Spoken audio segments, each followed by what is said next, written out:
Okay, dear Dharma friends, today, once again, I'm offering some voice recordings as a follow-up on what I had said on the voice recording a few days earlier about taking care of one's own karma or making karma one's own, in Tibetan known as Ledagriche, which is advice that our historical Buddha Shakyamuni gave to my fellow practitioners. In Tibetan, then, it quotes as Ledagriche or Ledagrinzu. The message is about taking care of one's own karma. I feel like to really come to the bottom of it, it all comes down to practicing the Buddha Dharma. And so when I say this, some of you might know how to practice to a certain degree, and some of you, even though you wish to practice, you may not have the means in terms of time, in terms of, let's say, teachers and so on. And so therefore, you feel somehow handicapped in a way, not know how to go about it, yet at the same time you have a very strong feeling, strong motivation to practice, but not know what to do. To both of you, the encouragement that I would like to offer is that, first of all, any form of practice, be it the simplest of version in terms of just reciting a syllable of any wisdom aspect, or if you're doing something more elaborate in terms of being able to actually, let's say, read something like the Abhidharma or Panjana Paramita and so on. In short, it's really practical, it's really simple. It's just why it feels that it's difficult to approach to these Buddhist practices is because of our mindset. If we tell ourselves from the very beginning that it's difficult, then from that moment onwards already you establish that deeply in yourself, in your mindset, in such a way so that no matter how simple the practice or how elaborate the practice, it will always be difficult, and you will always feel that somehow you are somehow floating somewhere, even though you have the right motivation, genuine motivation, but nevertheless you don't quite feel that your practice is actually dealing with the whatever forms of challenges you are facing. So particularly in the case of now what we are facing and this pandemic that is global, of course it is probably quite correct to say that more and more of us might be giving into fear, into doubt, almost as a means to actually deal with the situation. Even though you are trying to upkeep your spirits to be as optimistic as you can. In short, it all comes down to practice, no matter how simple they are and no matter how elaborate they are. It's definitely doable. I mean, it's just the mindset. Some of you may not be even interested in practices, or meaning to do practices also. You may feel that I prefer to do something realistic rather than spend my time in doing these things which I don't understand, which I have no ways to relate to, and most probably I will just end up nowhere and losing my time and be nowhere in a way. And so therefore I'm here to say that you don't have to feel burdened in any way like that.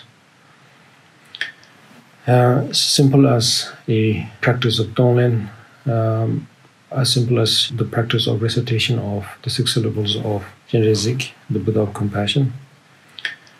If one does it with the skill and with care, skill as in wisdom, care as in compassion, if you approach it like that, then actually it's very simple. And if you do it that way, naturally it will help you pick up your courage in a way, or find courage. In that way, then we will be able to make karma one's own. And as I said last time, when it comes to owning one's karma or owning karma, the most important approach is not to see the one who's going to own the karma and the karma, these two aspects are not separate at all, that they are interdependent. This is something very important to understand. If our mindset already from the beginning keep them apart and separate, as if they are independent rather than interdependent, then already we set up an impossible task, and we will never be able to find any benefit. So therefore, it's important to find the relation. The karma that I'm talking about, what it means is that of course, it's a concept.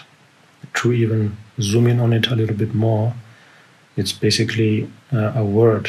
It's a noun, it's a verb.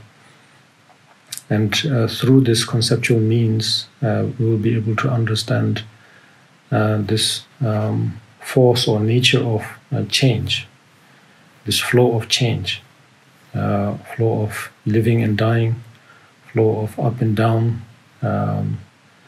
a flow of almost, let's say, almost every opposite sort of thing. And then I see that it's not in any way, how to say, alien to each other, but actually they all arise, let's say, mutually in a way.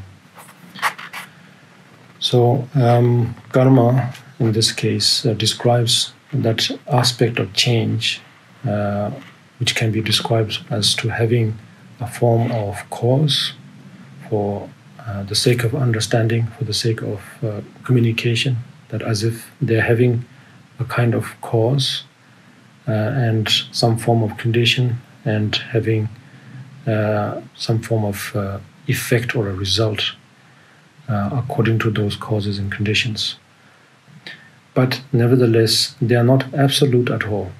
It's just a conceptual and a relative way of describing the reality or describing life. Because life, after all, is nothing but change, yes? One moment is living and the other moment is dying, but neither of them are absolute in terms of living is not separate and standing alone, and same goes for the death. And there's a relation, and due to this sort of mutual sort of connection, constantly sort of it supports each other. And so therefore, this is, I think, something important for us to understand. And the purpose of practice, which is described as in three folds: listening or learning, contemplation, and meditation. So these three aspects, these three folds then describe practice. And of course, what we are practicing, of course, is actually just trying to understand concept, trying to relate to concept, but not in any way it's a way to either abandon concept or to get attached to concept. So that's something is also another important factor, I think. The abandonment of concept can happen also in terms of one feels that it's this concept of mine that created all of this confusion. And so therefore now I must make my mind blank, and then look at the practices of, for example, contemplation and meditation and so on, as a way to make our mind blank, as if to forget everything, and as if everything that you have experienced is just an absolute hallucination. It's possible that, for example, right now, when we are facing this sort of turmoil, left and right, whichever direction we go, we feel that somehow there is no escape. It's not like as if we migrate to another continent that we might be saved, or if we move to Antarctica, maybe we might be saved, or something like that. There is simply nowhere to somehow, to take refuge in. So after quite a while, when this feeling just cycles over and over again, then at the same time having some knowledge of Dharma, it's possible to think that to mistake and to misunderstand the practice, that all of these are just pure absolute illusion, And so therefore now I must make my mind completely blank with the help of meditation. This is what I would call abandonment of concept. And that's not the idea, and that's not the purpose of practice at all. On the other hand, it's not also a way to get attached to concept also, because getting attached to it means that to think that there is an absolute end to this, as if, for example, now because of our logical mind and reasoning mind, we could look at the pros and cons, and at the end of the day, we are heading towards basically two kinds of hopes. One in terms of precaution and survivability, and the other as in finding a cure, as if these two are it, that at all costs I must do everything I can to perfect in finding and in embracing these two kinds of hopes, let's say. In terms of precaution, I think it's really possible that we panic ourselves into, for example, of course now the news is all over about hoarding all sorts of things. Of course, food, water, medicine, and so on. And then at the same time, although of course it's meant with care, it's meant with genuine care about taking various forms of precautions. And then again, we could misunderstand that with our disturbed state of mind and go into the almost minute little detail or intricacy of taking precaution, that to a point where you almost feel that you have to completely shut yourself, not just in your room, but in your mind. Maybe even stop breathing, sort of thing. You could go into that kind of extreme end. And there are these various forms of extreme measures that we could take.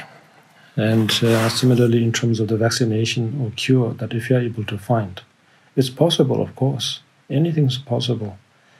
We may find the cure soon, or whether it's sooner or later, we will find something, that's for sure. Life is full of possibilities. But if you get attached to that concept once again and feel that that will solve everything, obviously not. And that's something we really have to be wary about. Because let's say that we find a cure tomorrow morning. Sure, we will experience a sense of relief. We might jump, we might cry, we might laugh, we might dance with joy and so on. But it's really just momentary. And after that cheer, after that relief, then back to square one. Why? Because somehow we once again misunderstood concept. And misunderstanding concept basically leads to not understanding karma and not making karma one's own. And as a result of it, then we are really back to square one. And going back to square one basically means samsara, going in full circle. And then again, we may have overcome one particular villain, in this case in the form of this disease. At some point, yes, we will overcome this. But then afterwards, what? As long as we don't know how to take care of one's own karma, somehow, one way or the other, we will end up finding another form of villain. Maybe in the form of a person, maybe in the form of a terrorist, or maybe in the form of another pandemic, anything. It could be due to bad diet, it could be due to various forms of demands and stress and so on. So if I can ever say that the absolute key is to really, as a practitioner, now of course to the vast majority it may not be the case. Maybe it's not yet the time in a way. But at least for us as practitioners, not that we have a duty, but in terms of what we can offer ourselves and what we can offer to others. Although it may not be direct, it may not be something great in terms of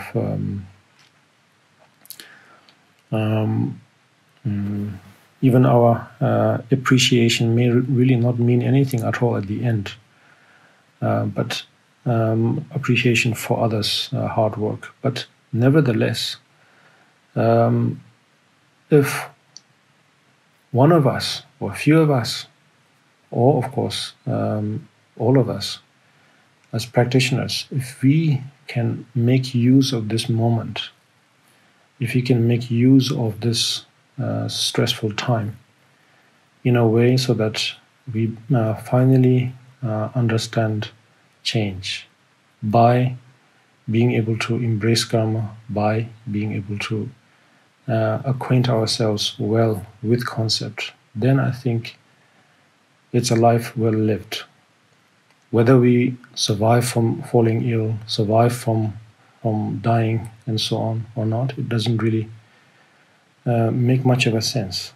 But one thing that will really matter, one thing that will sort of really give peace, a sense of peace, a sense of comfort, a sense of satisfaction, if I can say that, is if we can make use of this moment now. It's not in the coming days, not tomorrow, but now in a way. I don't mean to say this as a pressure, but if we can find a way to understand karma, embrace karma through the practice, then I think we have done something that we can be proud of, genuinely.